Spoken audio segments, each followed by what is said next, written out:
Hi, I'm Donna from Donna Astrology. And I'm Lynda from Scullywag Astrology. And we're welcoming Moreen today.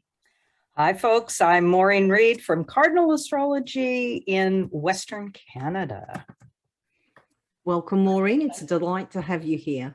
Thank you. It most certainly is. We're doing the charts today for the ingress of the sun into Aries. And that is very particular. It's been used for over 4,000 years. One of the oldest forms of astrology, and the astrologer would cast a chart for the country, what they would be facing for the future year. The charts only last if based on the rising sign of the chart. If it's a cardinal sign, they're only good for 3 months.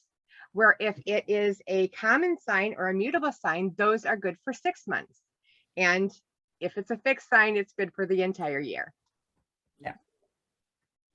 And as luck would have it, I'm from Australia and our sign on the ascendant is Leo, I believe. I know it's a fixed sign in any case, and that means the chart's valid for a year. I know that Moreen from Canada, Canada's chart has what on the ascendant? It has a cardinal, and I'm very happy that it does because it's quite a poopy chart, and I'm glad it's only going to last for 3 months. Yay! And Donna, the US chart? Mine is immutable. Mine is immutable sign, so it's only good for 6 months. Excellent. So the Ingress chart is a little bit different to a natal chart. The meaning of the planets and the houses are a little bit different with mundane astrology. So Donna's going to run through what the houses mean in mundane astrology. Okay, it's basically the same for a natal. It's just slightly different and accommodate that to a country.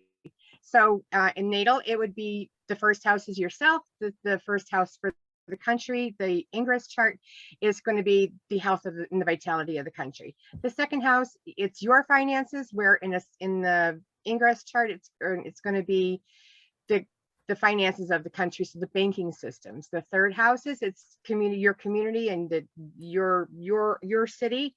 But in mundane, it is the railways and the things that build a community. Fourth house has a lot to do with agriculture.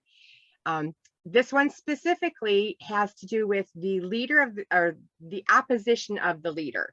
It also has to do with agriculture and mining things, the fourth house. The fifth house has to do with, in the natal chart, you'll see that it has to do with pleasure and fun things. It's the same way, but it has on a bigger scope, the arenas, the music halls, and that kind of thing.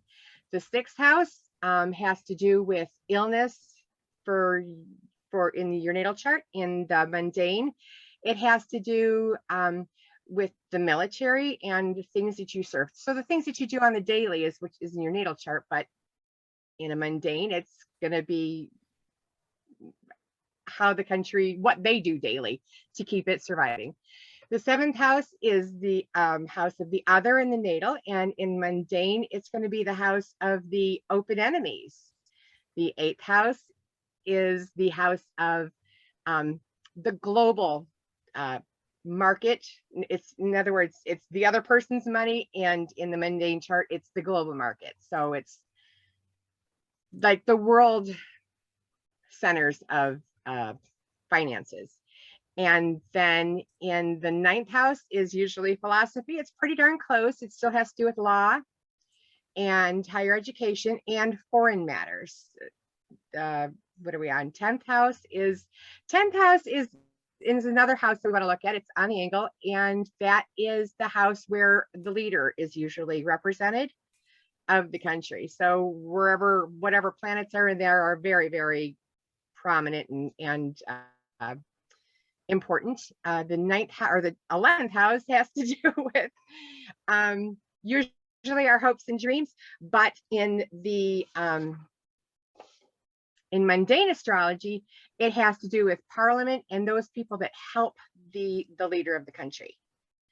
And the 11th or the 12th house is the house of endings in the natal chart and self-undoing, some people, and escapism, I usually call it. But in the mundane chart, it has to do with the prison systems, the hospitals, the monasteries, and those places that you go. It also has and shows secret enemies or secret spies, the underhanded stuff. So yeah, it's very interesting. It's not too different, but it is a little different. Yes. Because they're a Thank you, little Donna. different. And now Maureen's going to run through the planets. Okay, so the traditional planets, okay, are going to translate over to actual physical things. So we have the sun as whoever is the leader. So of course, in ancient times, that would have been aristocracy / kings, queens, whereas now it'll be the head of the government. But it also relates to magistrates and judges and all persons of authority and of distinction. Okay, so, and public heroes, national champions. Yeah, they also fit under that. The moon is the common people. In particular, depending on the chart, it can really point to women's issues, but it's also just, you know, when hordes of people get together, common or public situations. The position of the moon will show where the public's attention is being focused for, you know, again, sometimes upwards of a year. Mercury governs, you know, all of the communication things. Of course, now we'll have to put in, you know, things like social media and that type of stuff. It's trade and commerce, though, as well. And so this is just the, you know, like the transportation systems and the movement of goods, you know, so telecom industries and local transportation issues, as in not, you know, the big shipping things or air transport. It'd be, yeah, just what runs across the country. Venus governs things like national birth rate, marriage, but also the arts, anything to do with the arts. It's also facilities for sports and entertainment. And probably the biggest one, given the times we're living in, will be peace and diplomacy. Okay. Mars governs the military, soldiers, okay, war, terrorist attacks, industrial disputes, strikes, basically conflict within a country. It can also relate very specifically to fires, arson, you know, obviously in places like Ukraine, it would be bombs and things like that. Okay, Jupiter is religious / judicial world. And so if a nation is, for instance, considered like an Islamic state, that would be a Jupiter thing. The justice system, prominent people within that, judges. So like, for instance, in the US, this would be the Supreme Court and issues around that.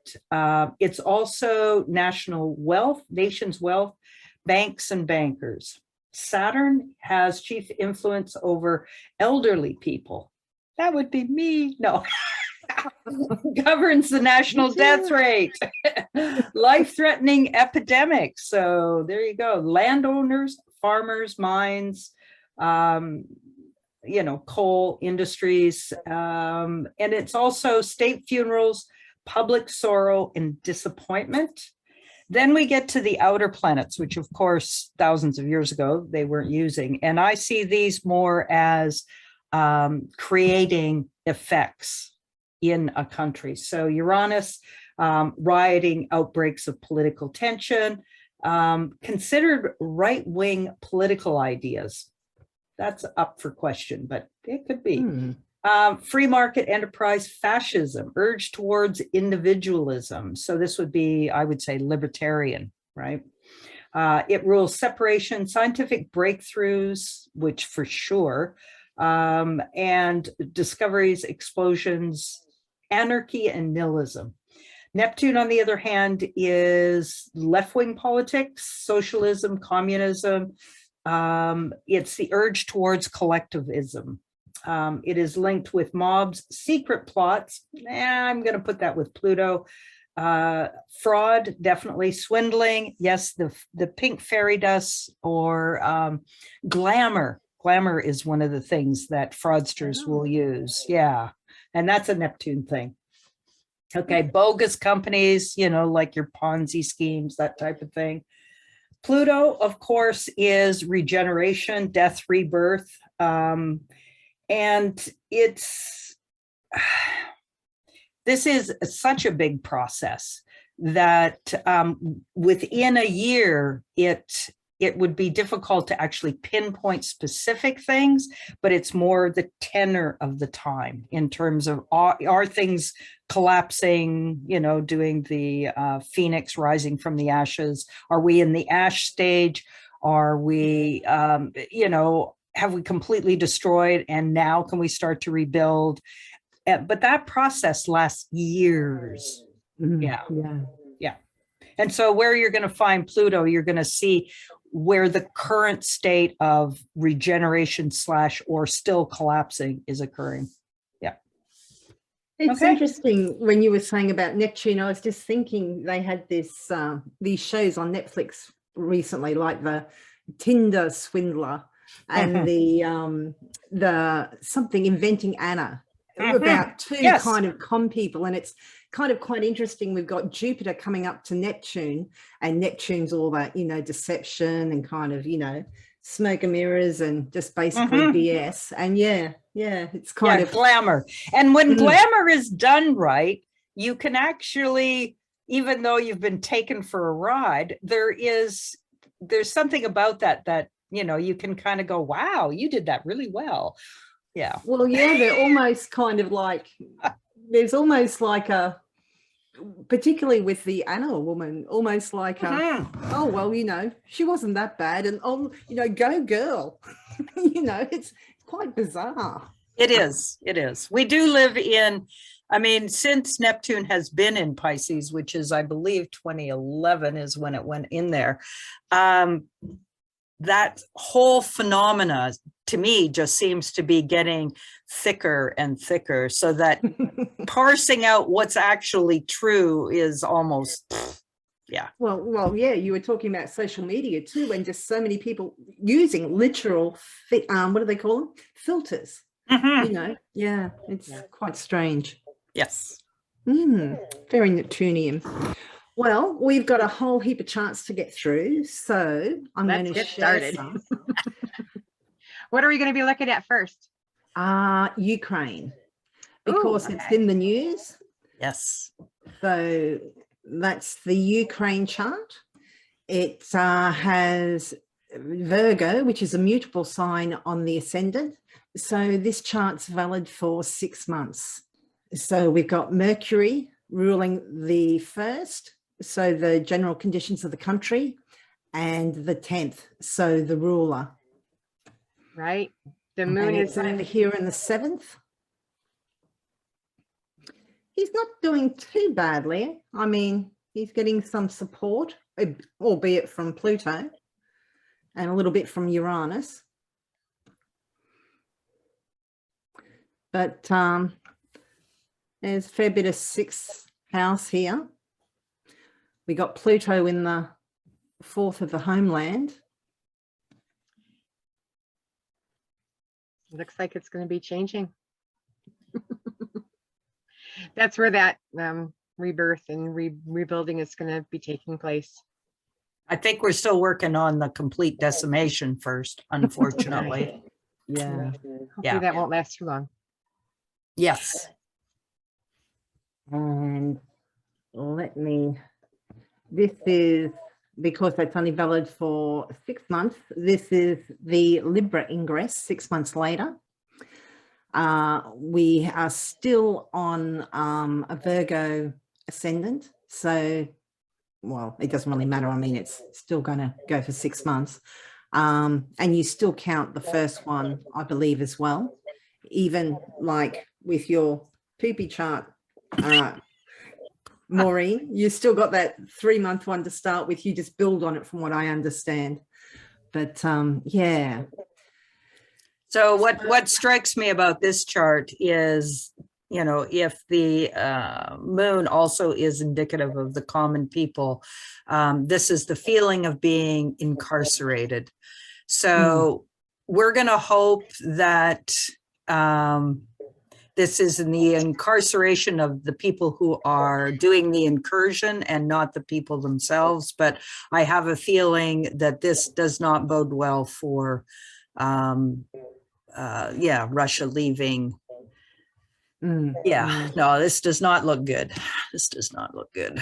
Yeah. Mars up there on the 10th, so full out conflict still happening.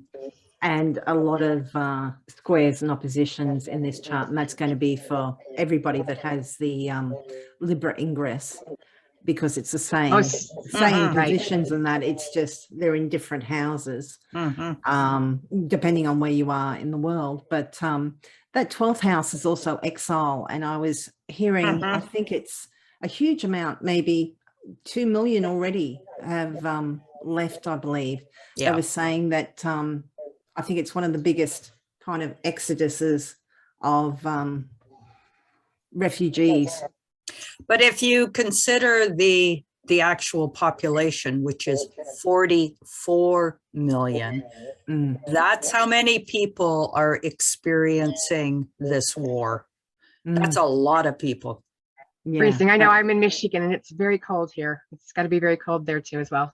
What I noticed about this chart is most of the planets are now all in retrograde. Interesting. Yeah.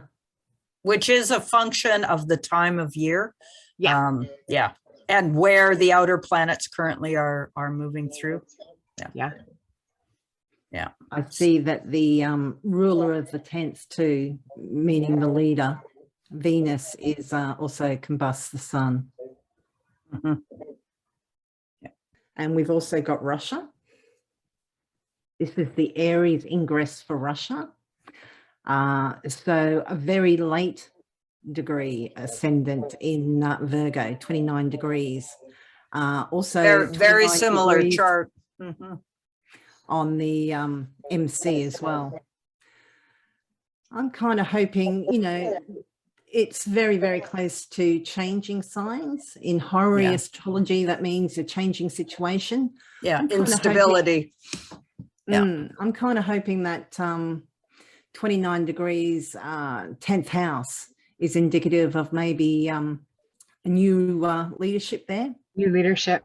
Yay. Hopefully not worse. Yes. There was an incident apparently last night on live Russian news of a woman who interrupted a live broadcast with that. Which is excellent. They're lying to you. Yes. Yeah. Actually, I'm just wondering, because Anonymous has been hacking into the radio stations of that too. I suppose that would be Uranus. Yep. Yeah. Getting the message out. Yeah. So yeah. Which is very difficult given that Uranus is in Taurus and Venus is besieged. So it would take an explosive act to break through. Yeah. Collectively. Mars is square on Uranus. Yes, it is. Yeah. Nice square. Yeah. Collectively having that Venus besieged in all of the ingress charts, and of course it depends on what house it's in.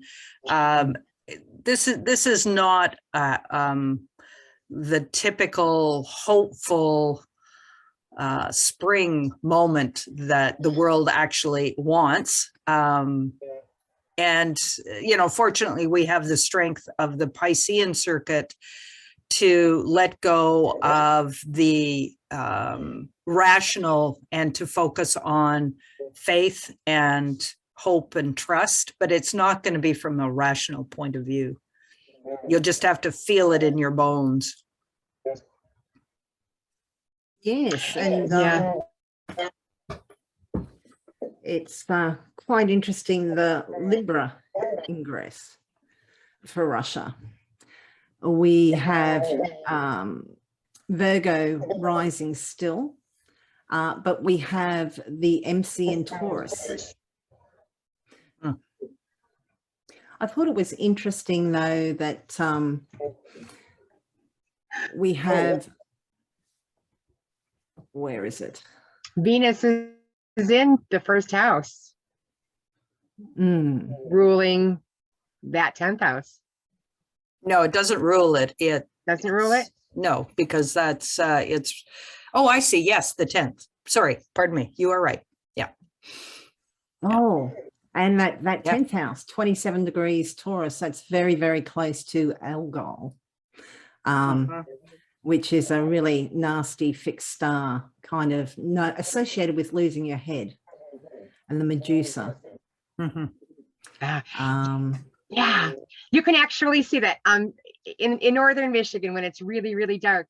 I bet you see it in Canada too, but you can see that the eye of the ox will, the illumination changes, and it looks like it's blinking at you. Oh, wow. It's really cool. It's really cool when you can see it in a really dark sky. It's the eye of Medusa. It's a freaky story to tell your young children. That going on. I thought it was really interesting that we've got the ruler of the ascendant intercepted in the 10th as well. And with that Mercury burnt up by the sun in the 2nd, I mean, obviously they've already had a lot of sanctions put on them. A lot of companies are withdrawing, and, you know, the economy's just in a deep dive over there. But maybe, yeah. The moon squaring that MC also is interesting in terms of, you know, the people having quite a struggle to get themselves heard out there, with them being in the 12th house. Yeah, that's tied right into how close. See, that's the other thing that's going to happen in the fall, right? Mercury's going to stay dancing back and forth in Gemini, and we've got the last close square from Saturn and Uranus. And so if this sets the tone for the next 6 months,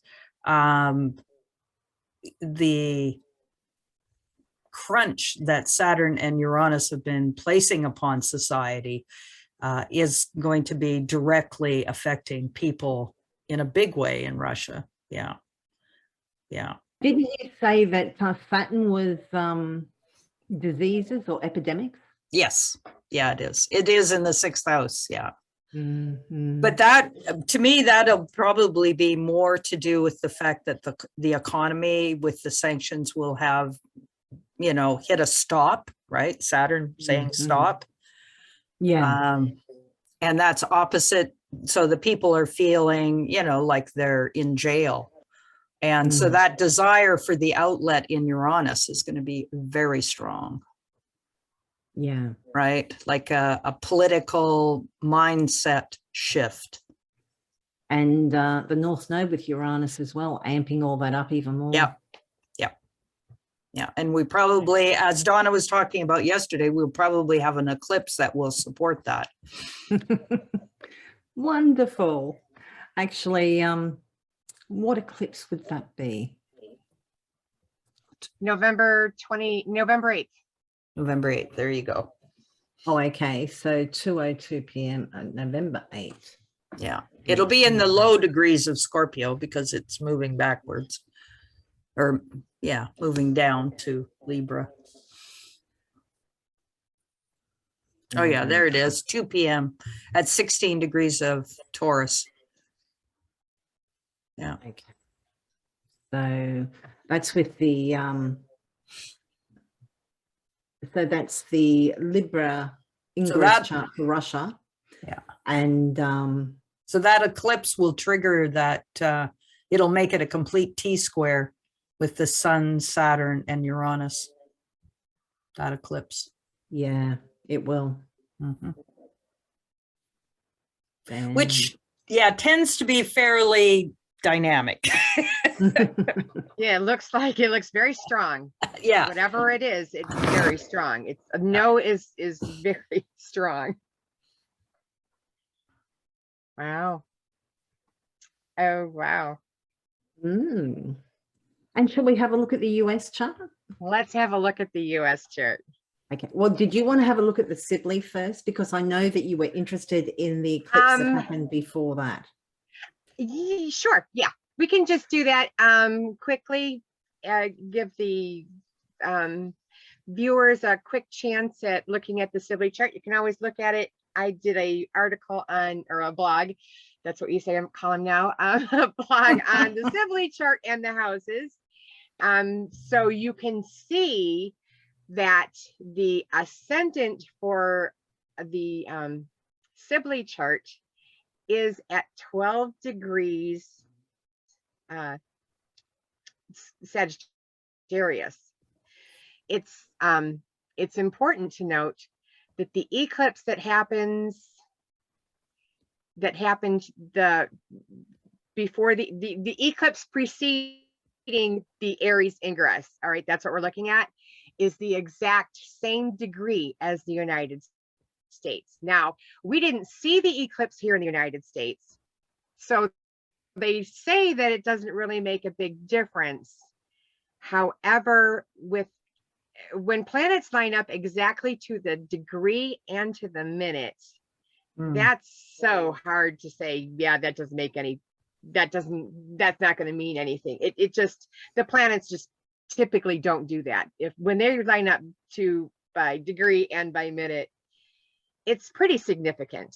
So that's the only reason I wanted to mention that, is because I think too, the other point that you might want to point out is that the ruler of that Sag rising in that eclipse is conjoined the moon, which is the people. And of course, the ascendant is the people, right?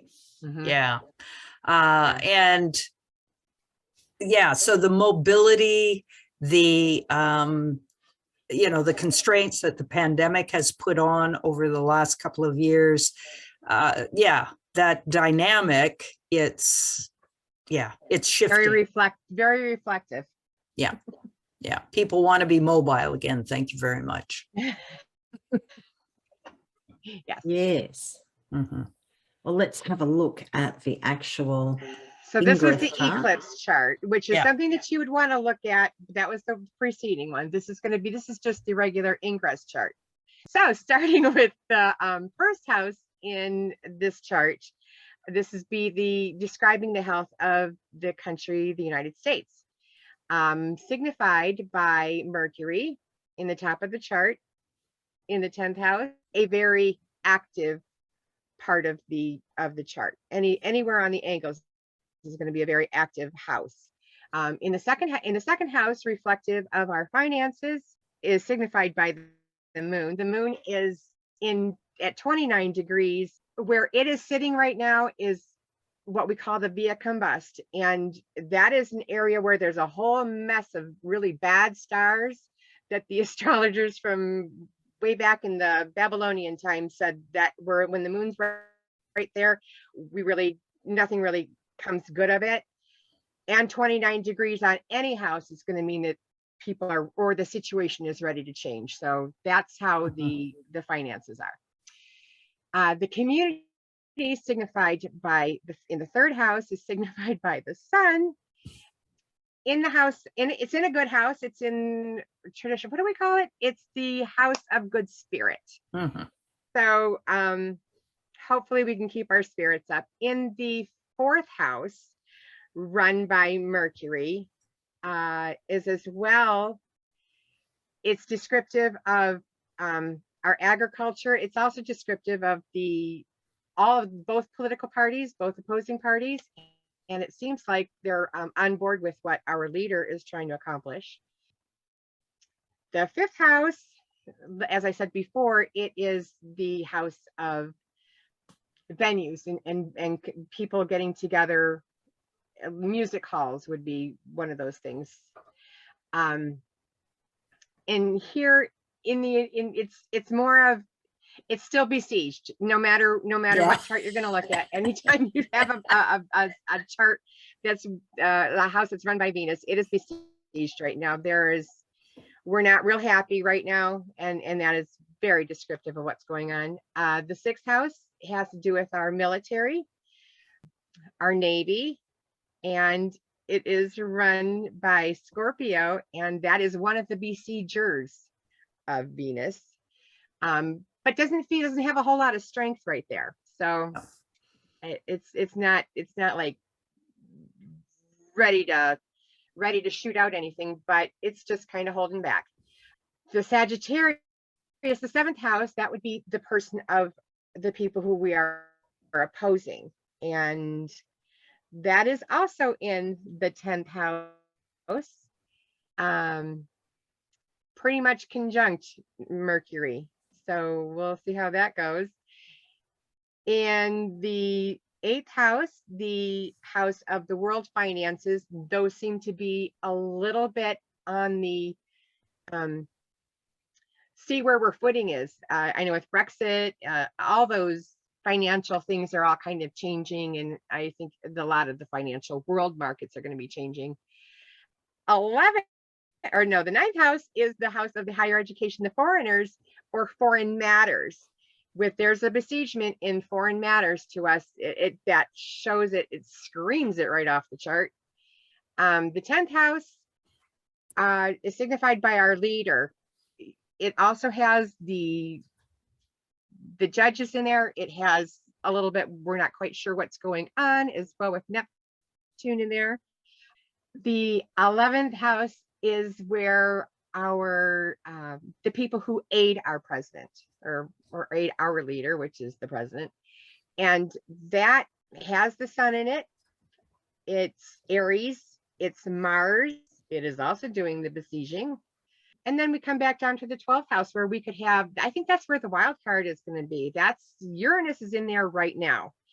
Uranus is that planet of, you know, look at this, it's new, it's the house of prisons and Espionage and isolated. Yeah, underhanded things as well can be there, or unknown helpers could be there. That is the chart for the Aries Ingress for the United States. As I see it, what do you guys think? Well, one of the comments that I would make that, you know, again, this chart just rotates in different countries, is the fact that Mercury is not in a good way in Pisces. So, you know, getting the straight answer on anything or agreeing on anything is not going to come from logic. It'll come from shared vibe or shared beliefs, being it's in Pisces. But if you're looking for, in a country that has this on the 10th, for there to be rational discourse through the government, yeah, give that up. That's probably not going to be. I think it's interesting, though, too, in the US with that besiegement happening in the 9th, that, you know, the old adage that, you know, the West or that NATO are going to, you know, leap in and save, protect, be the policeman of the world. Yeah, not so much, not happening, right? They're standing on the outside watching Russia beat the hell out of the Ukraine. And that so speaks to that Venus being besieged, which is. It's a tricky thing, that NATO politics. It really is. Yeah. You can't have one person running the whole entire world because they're not going to please everybody. And it's just messy. Lynda, what do you think? Yeah, I don't really know. I mean, I look at that Jupiter as being like Biden and the administration, and then the Republicans being the Mercury. You've got midterm elections coming up, I believe, later this year. So I suppose that could be indicative of it. That Jupiter is certainly stronger.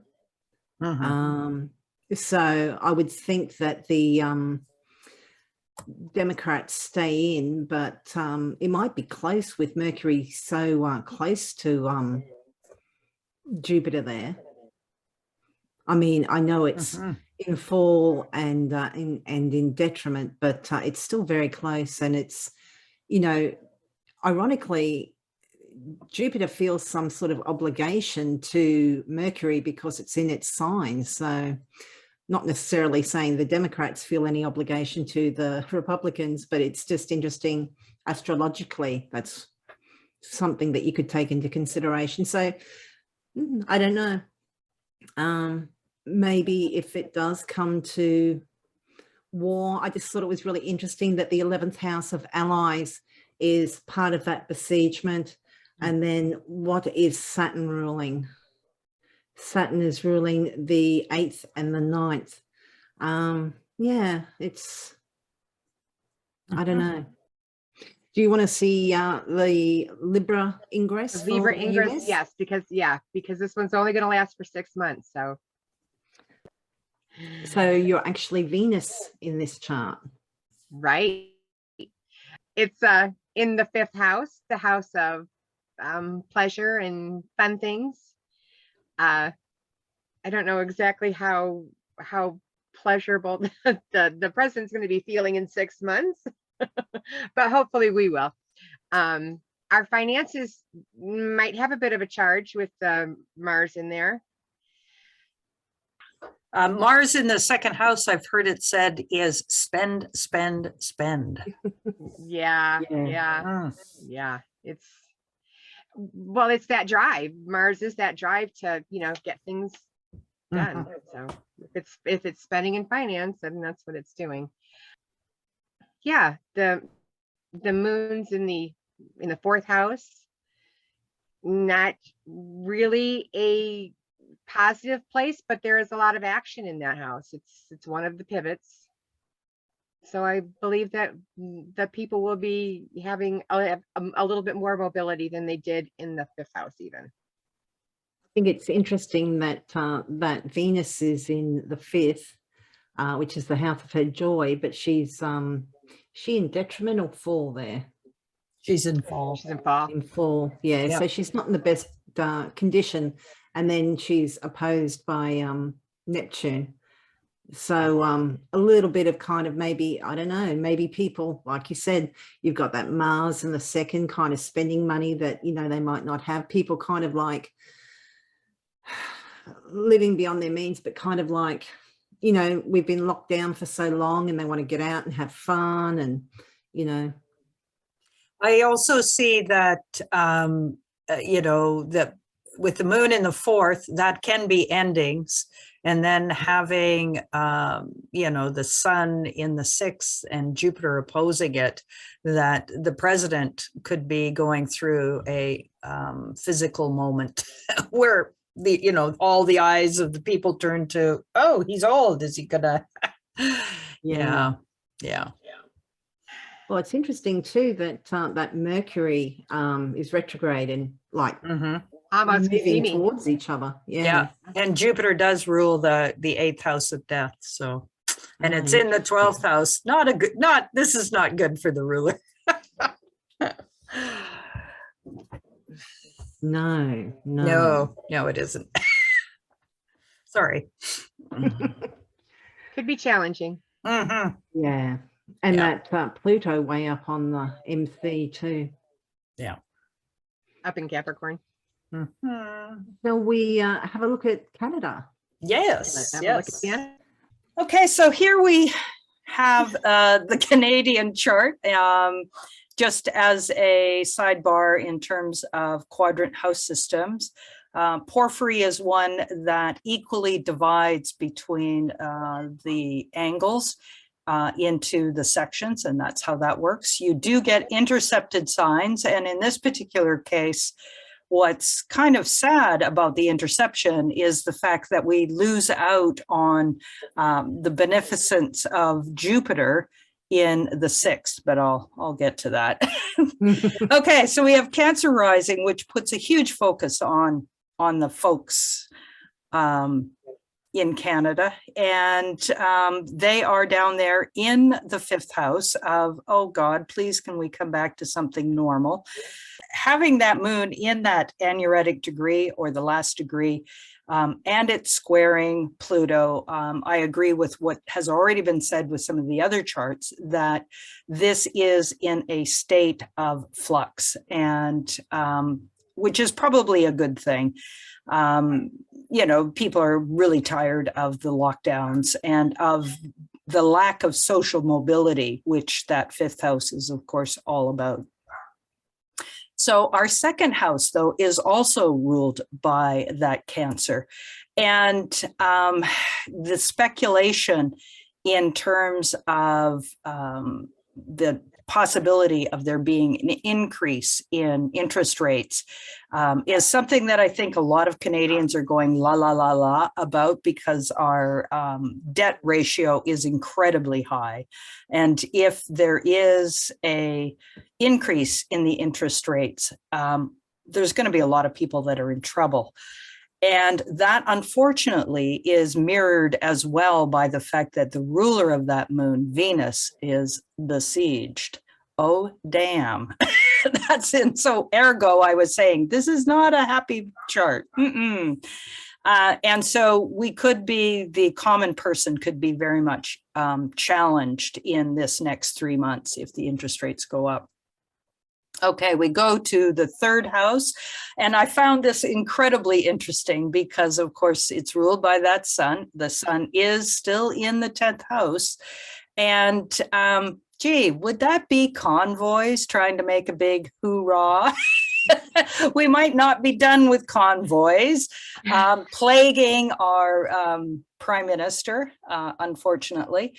Yeah, it's his ability to communicate to all of the country in a country the size of Canada has always been an issue. And yeah, I'll be speaking a little bit more on that when we get up there to the 10th house. So the fourth house, which is ruled by that Mercury, not a good thing, not a good thing. You know, Mercury is not happy. Yes, it is approaching Jupiter, but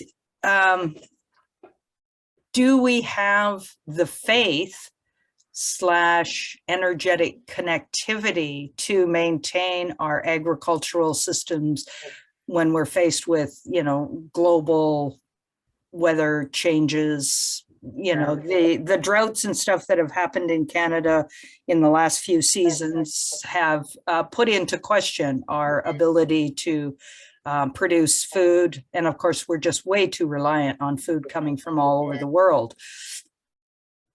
So I don't see that as kind of a hopeful sign. The other thing that, of course, it speaks to is real estate. And, you know, if the prices get any higher, I don't know. My heart goes out to the young people, how you are ever supposed to be able to manage $1 million home on a basic income, right? Insane. Yeah. Okay, so we've already talked about the fifth, the fact that it's ruled by a besieged Venus. You know, playing is going to be optional if it happens at all. Okay, so sixth house, Scorpio, ruled by that Mars. And like has already been previously said, Mars is not strong in Aquarius. And it's, I'm not entirely sure how badly it's going to impact our services, whether that's, you know, the medical or the social services. You know, it is a time right now where people want their individual needs met in the way they want them, which is a nice idea, but, you know, it's still a collective thing, and we're not going to get the support we might have wanted from Jupiter because that Sag is intercepted. So again, not really a happy camper spot. So moving up to the seventh, you know, how well do we work with our foreign counterparts? You know, where we are not a power, in quotes, as I commonly talk about. We have, you know, like 3 guys in uniform and 1 tank and 1 airplane, whatever. We're a pretty tiny military. And, you know, we've got the right idea. We got Saturn and Aquarius in the 9th. I mean, we have, you know, strong ideas about our role and what it should be, but yeah, we don't really have anything to pull it off with. So the 8th, having Pluto there is a bit concerning from my point of view. It's the trade scenario being so closely tied to what is the big powerhouse that lives below us, the US. It will, depending on how that runs in the States, it will have a very big impact. And so we will be rooting for the US economy to be healthy because, yeah. We appreciate your support. Well, you and I are the biggest trading partners we each have. So, yeah. Yeah. So having the judiciary and that, with that little besieged piece in there, my suspicion is that up here in Canada anyway, the judiciary is probably hit the biggest wall it's ever hit with all of the protest stuff and all the people locked up, and we don't have a big functioning judiciary. So my suspicion is there's a lot of people going to wait a long time before they come to trial. Yeah. So 10th house, now we've got Pisces up there. So, I mean, that is just screaming the fact that we need to have faith that we can get through these times. But we have to have faith that, you know, I would say that it's realistic, except, yeah, that's not there. Mercury's in its fall and it's in its detriment. And so trust and faith is what both the government and the people need to have. What's interesting, though, that also speaks to the fact that our various political parties are in disarray right now.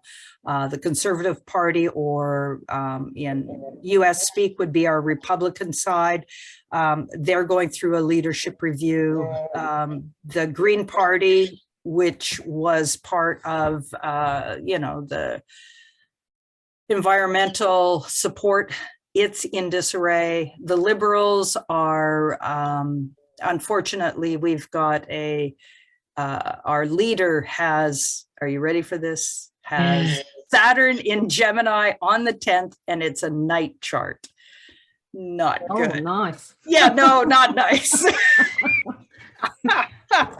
Unfortunately, the pawnmanship that most people see Trudeau as being just a pawn, that's an image that's pretty hard to shake when you've got Saturn and Gemini on the 10th. Yeah. Not good, not good. Okay. So you're saying all leaders should have their... It could have been Saturn and Aries. Well, it's he does misspeak a lot, which is unfortunate for a leader of a country. So most leaders, when they submit their ballot, or their application for voting, they should submit their birth chart as well. Is that what you're saying? One would consider it would be important. Yes, yes, one would. Okay, so 11th house, again, not in really good shape with Uranus there. A surprise. One of the things that is in contention, of course, with leadership is the self-governance piece, which a lot of Canadians are in support of, that are Indigenous people. And I think the Uranus speaks to just how much power the Indigenous people are rising up with, which I consider myself a good thing. And then, of course, you go to the 12th house, secret enemies. They're going to just have a field day with us. Venus is besieged. You know, we were for a while, and I don't know if it's been we were the place to launder dirty money because our banking systems just were not robust enough to stop that. Yeah, so if you were a swindler of the, you know, buckets of money like Russian oligarchs. Yeah, I was just thinking maybe they'll be making their way there soon. Well, I'm sure they probably already are here. I don't know if our banking system has improved, but this does not bode well on that level. Yeah. So only 3 months though. It's got to change. What's the next one? Let's have a look at the Cancer one. Cancer Ingress. Yes. There you go. Yeah, so this one, in theory, will last 6 months. I'm really happy that there's a change. And there's quite a focus on the leader with the people. And so, you know, and that moon is up there in the 10th with Jupiter. So we might have a snap election. When I saw this, I went, oh, that is a distinct possibility. Yeah. And with it being ruled by Saturn, it would be limited in terms of how much it actually changes anything. But it definitely looks like it's possible that we could have an election. The piece, what else was I going to say about this? I actually hadn't looked at this until you've pulled it up. So again, we have our neighbors to the south controlling our financial conditions. So the reason for the election is probably inflation going out of whack because Cancer rules the second house, and that's that moon Jupiter in the top where people are like going bankrupt left, right, and center. And the various level of governments are yelling for help. That would be the 11th house. Having Mercury, which is ruling the ascendant in the 12th. Oh my God, this doesn't get better. This almost looks worse. Oh gosh. Yeah, there is a trine. Yeah, that Venus is in Taurus. Yeah, but that's the 12th house. This is, yeah, I know. Yeah. I mean, it's a strong Mars. It's, and I would say that Jupiter's probably pretty strong in Aries. You know, it's trying to its own rulership. Yeah. But and yeah. I mean, in that Aries Ingress chart for everyone, the moon is square. Is it Pluto? Yeah, it's square, and it's in that final degree. So we're not, doesn't matter where you are on the planet. Exactly. Yeah. Just inflation's just sky high for everyone. Yeah. Yeah. Yeah. Unfortunately. Yeah. So I think I've said enough. I'll go in. Yes, your cat is there. Yeah. Well, let's have a look at the Australian one. Mm-hmm. And because we have Aquarius, I said Leo, I believe at the start, but it's Aquarius on the ascendant, which is a fixed sign. This chart is valid for the whole year. So we have Saturn ruling the country and just the general state of it. It is in its own sign. Yeah, we've got the moon up here in the 10th house, and we are due to have an election probably about May. I don't think it's been called yet. So yeah, the people will decide, but they'll find it hard to decide because that Venus is besieged. Yeah. Oh, yeah, it's really super interesting because it's like, which country's got the worst chart? well, our prime minister isn't very popular with a lot of people, you know, and it's like we had the bushfires a couple of years ago and he was in trouble because he went on holiday to Hawaii, and then just things with the rollout of the vaccinations, and we've recently just had floods here in Queensland where I live and in northern New South Wales, and there's been some bungling with that as well. So a lot of people are really angry, but a lot of people don't like the opposition either. So it'd be, I think it's going to be a close call because the opposition is Mars, and the current leader is Venus, and Venus is besieged. Yeah, but you know, they're both yeah, you're right. I think it'll be as like almost like a stalemate where nothing really improves. Well, I wonder if we're not going to have like a bit of a stalemate, like you know, we literally have to go to the independents to decide, you know, and they go to the independents in the Senate and say, well, if you know, if you come on our side, give your vote to us, we'll do this for you and your particular little party. So Right. who might be affecting, who might that Pluto in the 12th be? I really don't know. That does not look good. Pluto in the 12th. No. Yeah. So how Yeah. much effect does China have in Australia? We're in trouble with China, and actually our prime minister and I think it's us and the Netherlands have just decided to sue Russia for some plane that was shot down. So, Oh God. you know, I mean, jump on board. So yeah, it's kind of like we're down below. Nobody knows we're there a lot of the time. They forget about us, but you know, they're kind of like, hey, we're over here. Well, it So- looks like somebody wants to have some influence in your state of affairs with that Pluto in the 12th. Yeah. So it would be interesting. It also could be the exposure of the way you handle the whole refugee thing, which I know there's been a few documentaries / series on it. It doesn't look like you do that really well. So that could be that coming to light. Yeah, it could very well be. And yeah, even it's very strange. I mean, like you see on the news about people going over to fight in Ukraine, and I don't know about now, but I know as of a week or so ago, it was still like, you know, if you go over there to fight for Ukraine, well, you know, you'll probably be arrested when you come back. And I mean, Really? we've had a strange couple of years too, because we've only just since I think maybe February, March, been allowed to travel again. You Right. know, you could for extraordinary circumstances, but most people, we couldn't travel for 2 years. We were more or less locked down. Yeah. So it's very strange. Mhm. So yes, but a lot of planets in the first, couple in the second, Yeah. probably inflation there.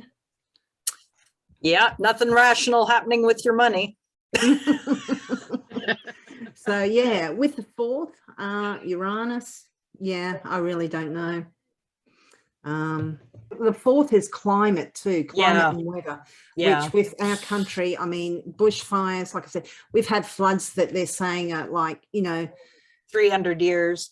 they're talking about, you know, really Yeah. extreme floods. I mean, we're starting to get kind of earthquakes in certain places too. I mean, it's not a big thing over here, but hey, we got Uranus there, who knows? Yes. Do you have the April 30th eclipse chart for Australia? Yeah. Just hold The on. only reason I'm asking is because you've got that Uranus in the 4th house. And oh yes, I when- believe it is very close to Yeah. that. Let me see. Yes, you because I know sometimes there's eclipse charts that can signify earthquakes. Were you able to see your eclipse where you were at? I'll check that out. So that's the yeah, that's all in our 4th house. And oh yeah, look at that. Yeah, we've got that eclipse right close to the ascendant of that Look for higher ground, honey. I just eclipse chart. Yeah. You know, it's just a concern. You know, the other thing with the eclipse is when it's falling in the Earth sign or in Taurus. It says that it signifies the countries that it will be in, and the one preceding, the one in December 4th. No, not the one in December 4th. The one in April. It includes Ireland, Poland, Russia, Asia Minor, and Cyprus. The one that's the lunar one will be the one in the one in what's after May. So the one in May is the lunar one is going to be happening in Scorpio.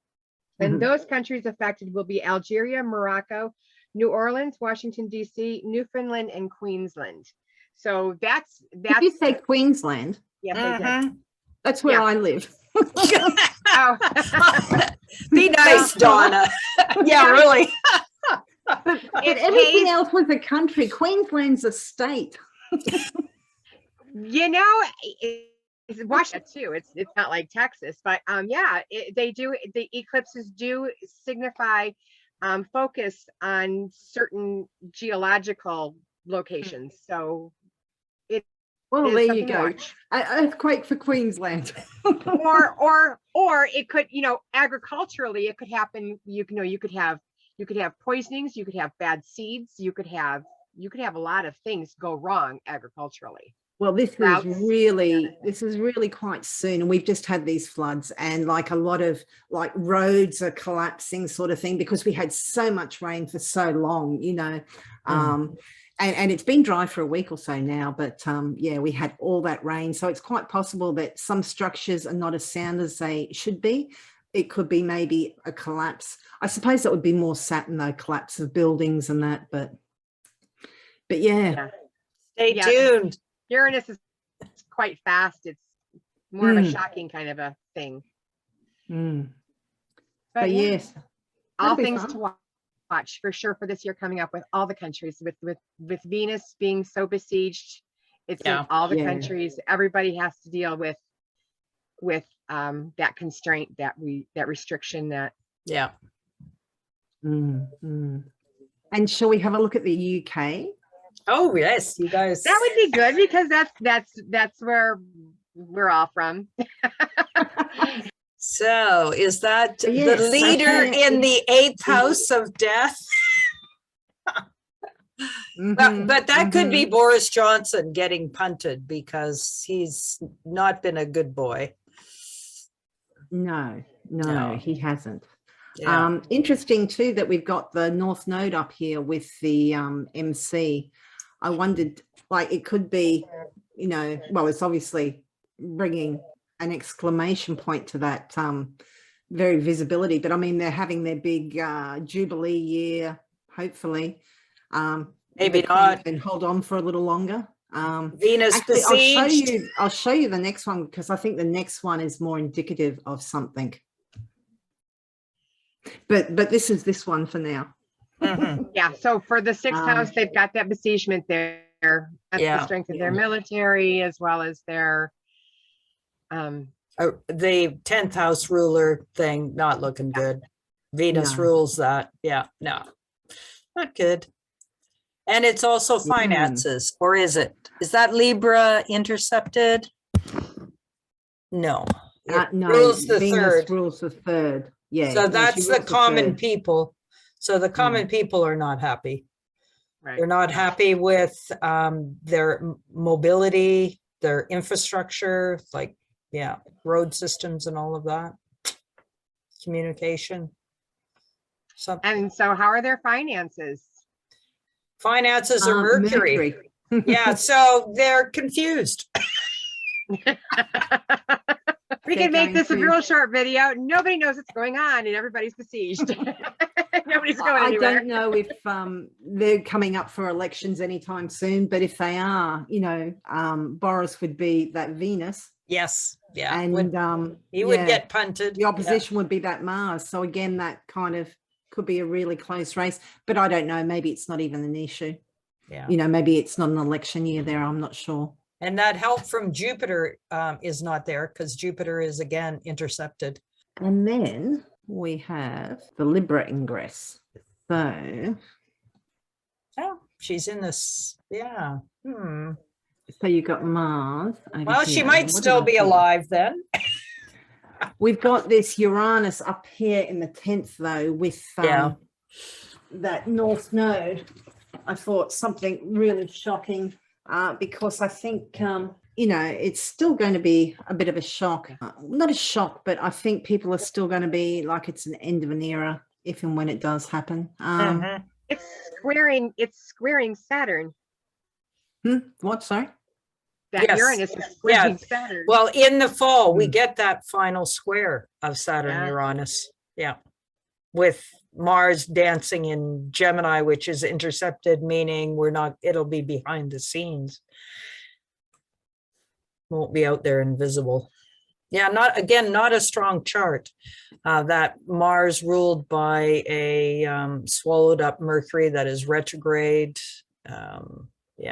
Venus is in its fall. Yeah. The moon doesn't particularly like being in Leo. Trade might be okay. Saturn in Aquarius. They might hold their own in terms of trade.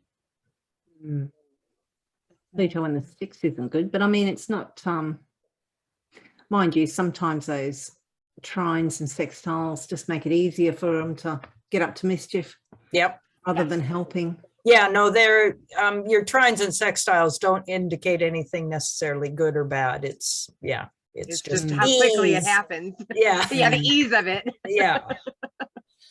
Yeah. Yeah. So that Sun opposite Jupiter.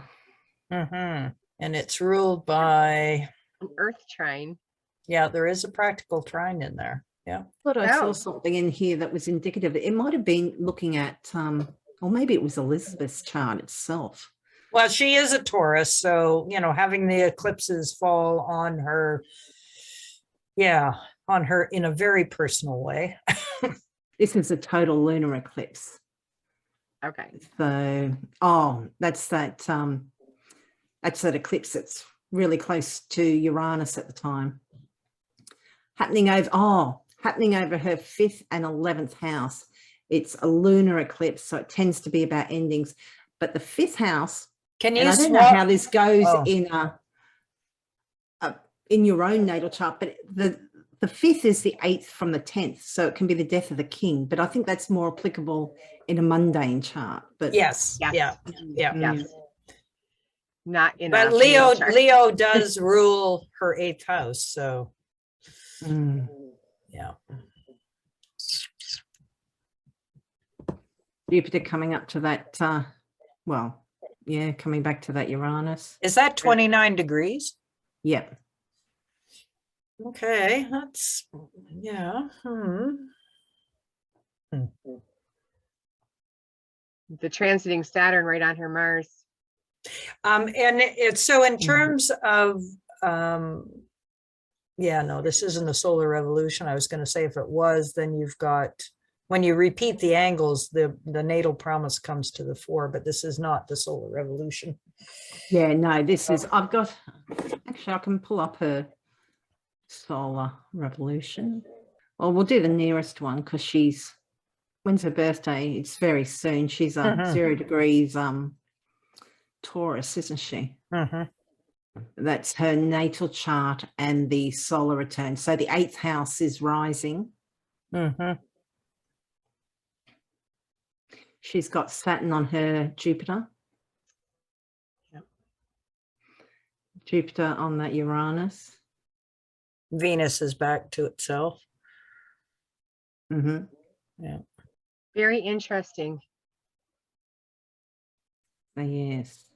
Well, the IC with the moon, that's probably not a good thing. In the 8th. Yeah, in the 8th. Yeah. And then she's got the solar return ascendant ruler in the solar return 12th conjunct Uranus. Mind you, like I said, it's not like it would be shocking. No, it wouldn't be. Wouldn't think so. It's kind of morbid. I know. I kind Pulling of up hope this she chart. kicks around for a while yet, So the other place that you will see the death of a parent is, of course, in a child's chart. So the next would be king for like 2 months, Charles. It would show up in his chart, in his solar return. Yeah. I think he's a Scorpio, isn't he? I can't remember. Yeah. There we go. So there's Prince Charles. Oh, there it is. So 6th house matters. So that's his, 6th house will be his job, right? As being of service. Yeah. Plus his health. I mean, Yeah. he doesn't look that healthy sometimes. That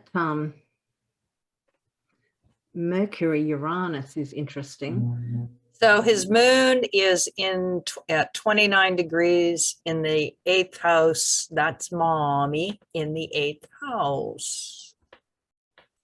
Neptune really close at ascendant too. So it's all about mom, but she is in the 8th house. So yeah. And ruling his 12th. So yeah, it could be the end of an era.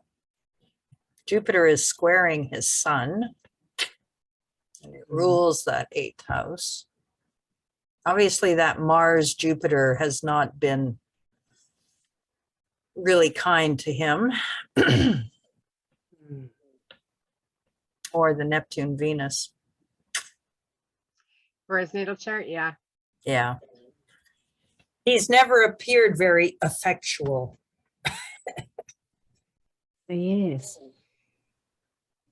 And the IC of the solar return up on the his natal Uranus in the 11th. Mm-hmm. So yeah. Yeah. Well, that could be telling. Moon in the 8th, in the last degree. Yeah. And she may step down, right? She very well might. Actually, yes, that's something that did occur to me.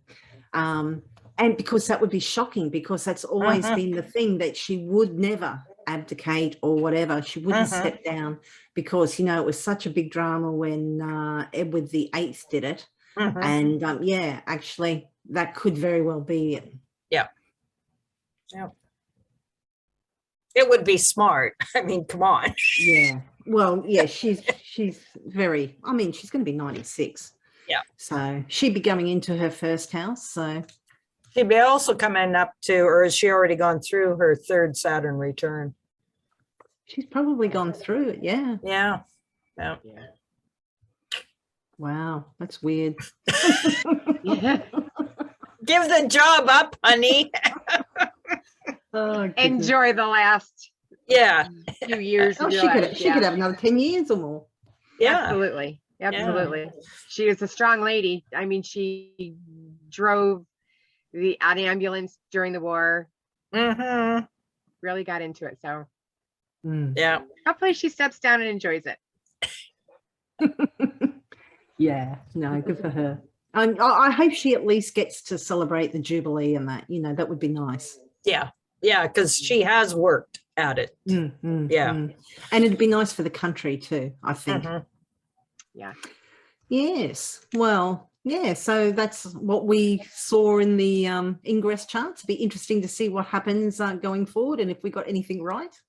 So, and Maureen, where can people find you? If you go to www.cardinalastrology, all one word.ca, and I'm on YouTube, and apparently going to be like, yeah, crowding out Instagram if I get to it. I've got over 124 taped episodes that one can find on my website. I do a radio show, so yeah, And they're all on Spotify too. and they are all on Spotify. Yeah, Wow. I know. Oh, that's what I was going to ask you. Didn't you do an episode on your podcast recently about that covered some of the Aries Ingress as well? Actually, we didn't really get to it because what I hadn't realized is that Jill has often used Aries Ingress charts in people's charts. I'd never heard of that. And so we actually looked at a few of those. Now, what I covered in that particular episode myself was Black Moon Lilith, which is one of those rabbit holes that you can go down. But in my own personal case, I'm glad I did, because Black Moon Lilith is conjunct my debilitated Mars and added another nuance to my understanding of myself. It was good, actually. Interesting. We might have to get you to come back and tell us all about it. That's a possibility, sure. That would be fun. And what about you, Donna? Where can we reach you? You can reach me at donnabastrology.com, and you can email me at donnabarconsulting.gmail.com or at gmail.com. And I'm at Scullywag Astrology. That's astrology.scullywag.com. And I'm on Facebook and Instagram and YouTube. And He's on everything. I'm not on TikTok, but I'm on a lot of different things. So, yeah. So, yeah, well, thank you for joining us, Maureen. It was lovely to have you here, and really interesting to get your insights. Thank you. So, yeah. Thank you for joining us, Maureen. And You're we'll welcome. see you later. Thank you for tuning in, everybody. Thank you.